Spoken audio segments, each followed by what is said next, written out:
Hello students, welcome to learn with Zenith Guru. मैं हूं निकी पंडित और आज हम करने वाले हैं कार्बन एंड इट्स कंपाउंड की बैक एक्सरसाइज। ठीक है, तो इस बैक एक्सरसाइज में हम क्या करेंगे, प्रैक्टिस करेंगे और आप लोग भी मेरे साथ प्रैक्टिस करोगे। ठीक है, स्टार्ट करते हैं क्वेश्चन।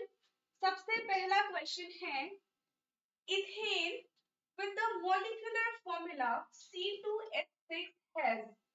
अगर हम C2H6 का स्ट्रक्चर बनाते हैं तो स्ट्रक्चर बना के हमें ये बताना है कि उसमें कितने कोवलेंट बॉन्ड बनेंगे।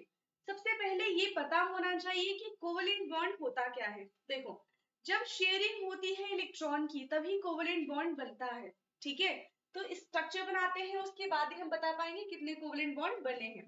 C2 सबसे पहले मैंने बना दिया है 2 कार्बन, उसके बाद है H6 यानी कि 6 हाइड्रोजन हमें बनाने हैं 2 कार्बन के साथ। 1 हाइड्रोजन है, 2, ये 3, फिर यहाँ पे 1, 2 और ये 3। अब देखो, इन दोनों के बीच में ये जो हो रही है वो शेयरिंग है इलेक्ट्रॉन की। ठीक है, तो ये हमारा कोवलेंट बॉन्ड के थ्रू बन रहा है। अब हमें काउंट करना है कि टोटल कितने कोवलेंट बॉन्ड इसमें बने हैं। देखो, 1 2 3 4 5 6 एंड 7। तो इसमें कितने कोवलेंट बॉन्ड बने हैं, टोटल 7 कोवलेंट बॉन्ड। तो इसका आंसर हो जाएगा बी। चलते हैं नेक्स्ट क्वेश्चन पे। नेक्स्ट क्वेश्चन है हमारा, butanone is a 4 carbon compound with a functional group. अब देखो, ब्यूटेनोन जो है वो 4 कार्बन का कंपाउंड है। ब्यूटेन में 4 कार्बन आते हैं। इसमें हमसे पूछा है कि बताओ ब्यूटेनोन में कौन सा फंक्शनल ग्रुप आ रहा है। अब देखो, आपने सारे फंक्शनल ग्रुप के बारे में पढ़ा होगा। ठीक है, जिसमें हमारा ओन आता है वो वाला हमारा फंक्शनल ग्रुप है कीटोन। देखो, कीटोन में आ रहा है हमारा ओन। ठीक है, तो इसका आंसर क्या हो जाएगा, सी, कीटोन इसमें फंक्शनल ग्रुप है। नेक्स्ट क्वेश्चन है हमारा, why cooking if the bottom of the vessels is getting blackened on the outside, it means that. जब हम खाना पकाते हैं और जो यूटेंसिल्स होते हैं अगर वो ब्लैकेंड हो जाए तो इसका क्या मतलब होता है। इसका मतलब ये है कि जो फ्यूल है वो प्रॉपरली बर्न नहीं हो पा रहा है, फ्यूल को प्रॉपर ऑक्सीजन नहीं मिल पा रहा है। ठीक है, तो इसका आंसर हो जाएगा, पहला क्या पॉइंट है, the food is not cooked completely, ये तो बिल्कुल नहीं है। The fuel is not burning completely, यानी कि फ्यूल कंप्लीटली बर्न नहीं हो पा रहा है, उसको प्रॉपर ऑक्सीजन नहीं मिल पा रहा है। अब चलते हैं नेक्स्ट क्वेश्चन की तरफ। नेक्स्ट क्वेश्चन है, explain the nature of the covalent bond using the bond formation in CH3Cl। इसमें हमें क्या बताना है, कोवेलेंट बॉन्ड। तो देखो, जो कार्बन होता है, कार्बन की वैलेंसी कितनी होती है, कार्बन की वैलेंसी होती है 4। ठीक है, अब ये क्या कर सकता है, ना ही ये 4 इलेक्ट्रॉन अपने पूरे पूरे किसी को दे सकता है और ना ही किसी से 4 इलेक्ट्रॉन कंप्लीटली ले सकता है। अगर इसने अपने 4 इलेक्ट्रॉन दे दिए या फिर किसी से 4 इलेक्ट्रॉन ले लिए तो उसमें बहुत ज्यादा एनर्जी लगेगी और अगर वो एनर्जी चली गई तो जो एटम होगा, कार्बन एटम है, वो अनस्टेबल हो जाएगा। इस वजह से ना ही तो वो 4 इलेक्ट्रॉन किसी को दे पाता है और ना ही किसी से ले पाता है। तो ये क्या करेगा, ये करता है शेयरिंग, और जब इलेक्ट्रॉन की शेयरिंग होती है तो उसे हम बोलते हैं कोवेलेंट बॉन्ड। ठीक है, जब शेयरिंग हो जाती है तो वो कैसा बॉन्ड बनाएगा, वो बनाएगा कोवेलेंट बॉन्ड। तो यहाँ पे जो कार्बन है वो कोवेलेंट बॉन्ड बना रहा है। अब हमें बताना है, इसका स्ट्रक्चर दिखा के बताना है कि हाँ इसमें कोवेलेंट बॉन्ड बन रहा है। देखो, C इसके पास 4 है, 1 2 3 4, इसके 4 इलेक्ट्रॉन बना दिए। हाइड्रोजन के पास एक ही होता है, 3 हाइड्रोजन है, यहाँ पे भी एक बन गया, एक हाइड्रोजन है, यहाँ पे बन गया, एक क्लोरीन है। जो क्लोरीन होते हैं उसके वैलेंस शेल में टोटल 7 इलेक्ट्रॉन होते हैं। ठीक है, तो वैलेंस शेल के इलेक्ट्रॉन यहाँ पे रिप्रेजेंट करेंगे 1 2 3 4 5 6 7। अब इसको अपना ऑक्टेट कंप्लीट करने के लिए एक ही इलेक्ट्रॉन की जरूरत है, तो क्या करेगा, इस कार्बन से अपना एक बॉन्ड बनाएगा। अब अगर आप इस क्लोरीन को देखोगे तो इस क्लोरीन की तरफ से क्या दिखेगा, ये देखो कि इसके पास टोटल 8 इलेक्ट्रॉन है। ठीक है, वही अगर इस हाइड्रोजन की तरफ से देखोगे तो यहाँ पे भी दिखेगा कि इस हाइड्रोजन के पास टोटल 2 इलेक्ट्रॉन है। सेम इस हाइड्रोजन को हम देखेंगे तो इस हाइड्रोजन की तरफ से भी इसके पास 2 इलेक्ट्रॉन है। सेम यहाँ पे भी इस हाइड्रोजन के पास भी 2 इलेक्ट्रॉन है। अब कार्बन को अपना ऑक्टेट पूरा करना है तो उसको 4 चाहिए, क्योंकि 4 इलेक्ट्रॉन ऑलरेडी उसके वैलेंस शेल में प्रेजेंट है। तो देखो 4 तो है उसके पास, 1 2 3 4, उसको 4 और चाहिए। तो एक ही इस हाइड्रोजन का लेगा, एक इस हाइड्रोजन का, एक इस हाइड्रोजन का और एक क्लोरीन का। अब देखो इस कार्बन के पास टोटल कितने इलेक्ट्रॉन हमें दिखाई दे रहे हैं, 1 2 3 4 5 6 7 एंड 8। तो इसका भी ऑक्टेट पूरा कंप्लीट है। ना ही इसने कंप्लीट अपने इलेक्ट्रॉन किसी को दिया है और ना ही किसी से लिया है। इसने क्या किया, हाइड्रोजन और क्लोरीन के साथ अपना कोवेलेंट बॉन्ड बनाया, अपने इलेक्ट्रॉन की शेयरिंग की है। इससे क्या हुआ, क्लोरीन के पास जो इलेक्ट्रॉन की कमी थी उसका भी ऑक्टेट पूरा हो गया। हाइड्रोजन के पास जो इलेक्ट्रॉन की कमी थी उसके पास एक ही इलेक्ट्रॉन था तो उसका भी डुप्लीट कंप्लीट हो गया और कार्बन का भी ऑक्टेट कंप्लीट हो गया यहाँ पे। तो ये बन गया हमारा क्या, कोवेलेंट बॉन्ड। इसको हम लुईस डॉट स्ट्रक्चर भी बोलते हैं।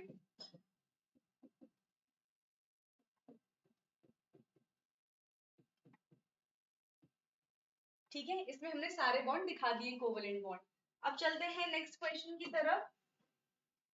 नेक्स्ट क्वेश्चन है हमारा, draw the electron dot structures for. अभी जैसा मैंने लुईस डॉट स्ट्रक्चर बताया था वही है यहाँ पे, हमें इलेक्ट्रॉन डॉट स्ट्रक्चर बताना है किस किस का, इथेनोइक एसिड का। ठीक है, सबसे पहले इथेनोइक एसिड का बना लेंगे हम, इथेनोइक एसिड। अब देखो ये इथेनोइक एसिड है, इसमें कौन सा फंक्शनल ग्रुप लगेगा, जब एसिड होता है तो उसमें एक ही फंक्शनल ग्रुप आप लोगों ने पढ़ा है, कार्बोक्सिलिक एसिड वाला।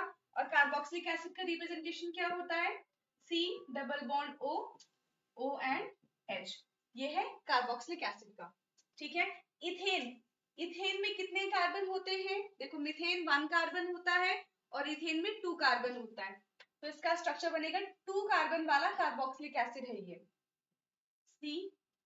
तो एक H है, फिर यहां से दूसरा H बनेगा, ये तीसरा H है, CH3C double bond O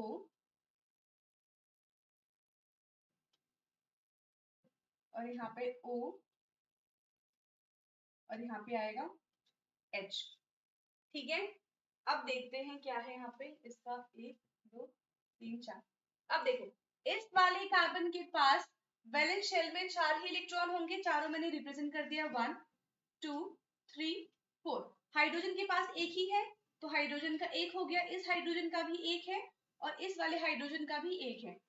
similarly इस वाले कार्बन के पास भी 4 इलेक्ट्रॉन होने चाहिए, तो 1 2 3 एंड 4।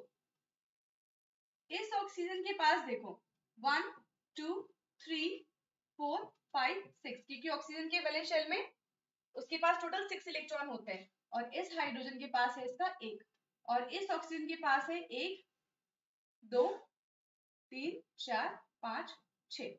अब देखो अगर इस क्वेश्चन को आप देखते हैं और अगर मैंने ये देखा, इस हाइड्रोजन के पास भी इसके 2 इलेक्ट्रॉन है, इस हाइड्रोजन के पास भी 2 इलेक्ट्रॉन है, इस हाइड्रोजन के पास भी 2 इलेक्ट्रॉन है और ऑक्सीजन को टोटल अपना ऑक्टेट कंप्लीट करने के लिए 8 इलेक्ट्रॉन की जरूरत है, 1 2 3 4 5 6 7 8, यानी कि ये भी स्टेबल है। इस वाली कार्बन को देखें 1 2 3 4 5 6 7 8, इसके भी ऑक्टेट कंप्लीट है। इस ऑक्सीजन को देखते हैं 1 2 3 4 5 6 7 8, ये वाला भी ऑक्सीजन इसके भी ऑक्टेट कंप्लीट है, यानी कि इसमें सबके ऑक्टेट कंप्लीट है। तो इस तरीके से हम इसका डॉट स्ट्रक्चर बना लेंगे। अब H2S भी है हमारा, H2S क्या हो जाएगा, S H और H। हमें ये पता है कि H के पास एक ही इलेक्ट्रॉन है और यहाँ पे भी H के पास एक इलेक्ट्रॉन है। यहाँ पे सल्फर है, इसके पास कितने इलेक्ट्रॉन हो जाएंगे, 1 2 3 4 5 और एक 6, इसके पास टोटल 6 इलेक्ट्रॉन है। अब देखो एक इसने इससे बॉन्ड बनाया और हाइड्रोजन ने इससे बॉन्ड बनाया, इसका ऑक्टेट कंप्लीट है, इसका भी ऑक्टेट कंप्लीट है और यहाँ पे सल्फर के पास अब कितने इलेक्ट्रॉन हो गए, 1 2 3 4 5 6 7 8, यानी कि इस सल्फर का भी ऑक्टेट अब कंप्लीट हो चुका है। इसके बाद है प्रोपेनॉन, सी है हमारा प्रोपेनॉन। प्रोपेन, प्रोपेन का मतलब होता है 3 कार्बन वाली चेन, और ओन जो होता है ये कौन सा फंक्शनल ग्रुप है, ये है कीटोन वाला फंक्शनल ग्रुप। तो 3 कार्बन की चेन बनाएंगे और उसमें फंक्शनल ग्रुप हम कीटोन लगा देंगे, 1 2 3 डबल बॉन्ड ओ। ठीक है, ये हमारा बन गया प्रोपेनोन। अब देखते हैं इसके डॉट स्ट्रक्चर बना लेते हैं, 1 2 4 5, और ये हाइड्रोजन के साथ इसको कनेक्ट कर देंगे हम। यहाँ पे भी हाइड्रोजन आ जाएगा। आपको ऐसे डॉट से यहाँ पे रिप्रेजेंट करना पड़ेगा।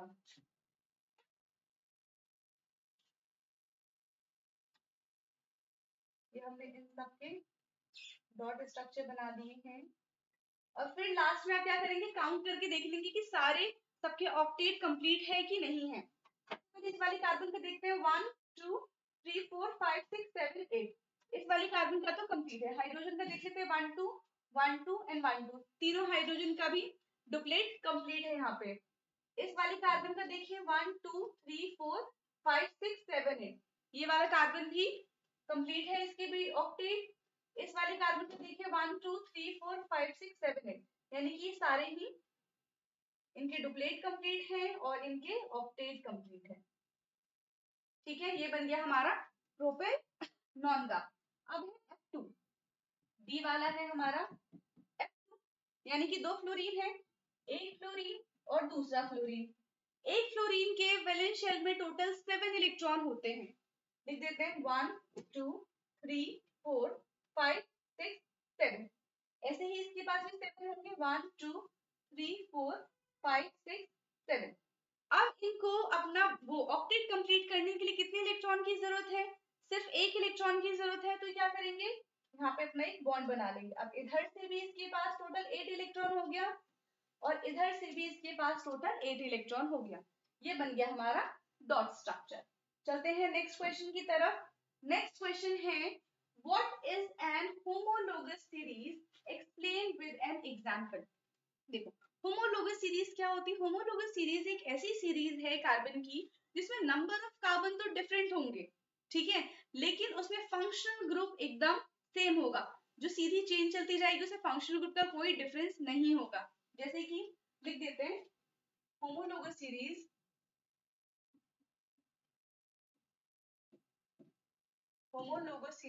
Is a series of carbon compound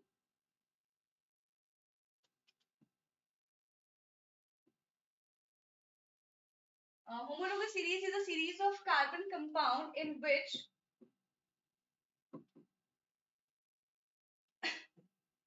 different number of carbon present in series but having same number of functional group,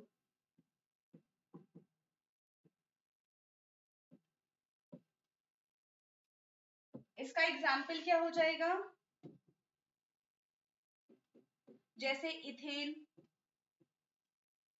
propane, butane, pentane, या फिर जैसे कि हम लिख दे इथीन,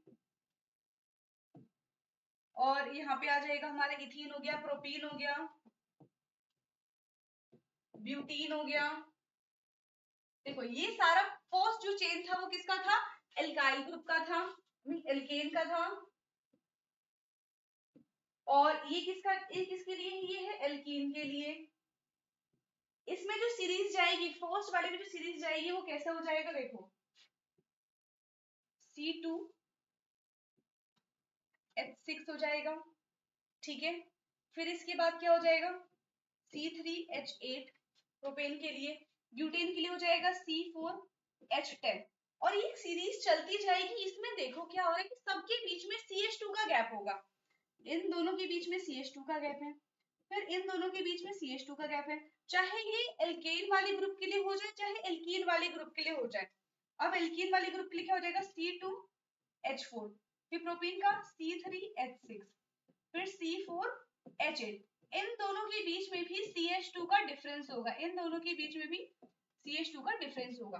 तो यही है हमारा होमोलोगस सीरीज, जिसमें कार्बन की चेन तो बढ़ती चली जाती है, ठीक है, लेकिन फंक्शनल ग्रुप सेम होंगे और एक सीरीज चलती जाएगी जिसमें सिर्फ CH2 का डिफरेंस होगा। ओके, तो आज के लिए इतना ही, बाकी मिलते हैं नेक्स्ट क्लास में, इसके आगे के क्वेश्चंस हम करेंगे। ओके।